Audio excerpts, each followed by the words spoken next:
नमस्कार, मी संयोगिता आणि आपण पाहता चाळीसगाव डांगांची ओळख सुराज्य मराठी. पाहुयात आजची खबरं. पोल्ट्री फार्ममुळे वाकी मानेरे ग्रामस्थांच्या आरोग्य धोक्यात. प्रदूषणाविरोधात ग्रामस्थ आक्रमक, कारवाईची मागणी. अकोले तालुक्यातील वाकी आणि मानेरे शिवारातील पोल्ट्री व्यवसायामुळे परिसरातील नागरिकांच्या आरोग्यावर गंभीर परिणाम होत असल्याचा आरोप ग्रामस्थांनी केला आहे.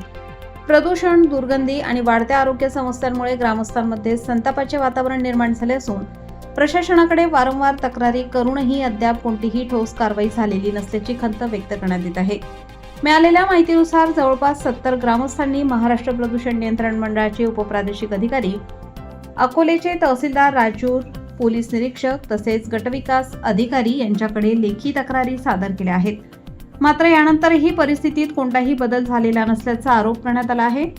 वाकी आणि मानेरे शिवारालगत हनुमंता बाळू सागभोर यांच्या मालकीच्या जागेत नव्याने सुरू झालेल्या पोल्ट्री फार्ममुळे ही समस्या निर्माण झाल्याचा दावा ग्रामस्थांनी केला आहे.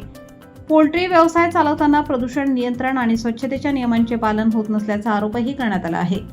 ग्रामस्थांच्या म्हणण्यानुसार पोल्ट्री फार्ममधून येणाऱ्या तीव्र दुर्गंधीमुळे परिसरात राहणे कठीण झाले असून लहान मुले आणि ज्येष्ठ नागरिकांमध्ये श्वसन विकारांच्या तक्रारी वाढत आहेत.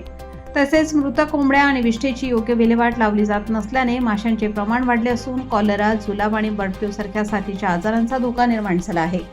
दरम्यान सार्वजनिक आरोग्य धोक्यात येत असल्याने संबंधित पोल्ट्री फार्मची प्रत्यक्ष पाहणी करून नियमभंग आढळल्यास कठोर कारवाई करावी आणि अनधिकृत असल्यास तो तातडीने बंद करावा अशी मागणी संतप्त ग्रामस्थांनी केली आहे.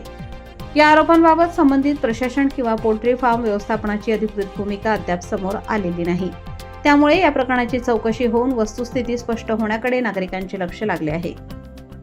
आपल्या सुराज्य मराठीच्या YouTube चॅनलला सबस्क्राईब करायला विसरू नका.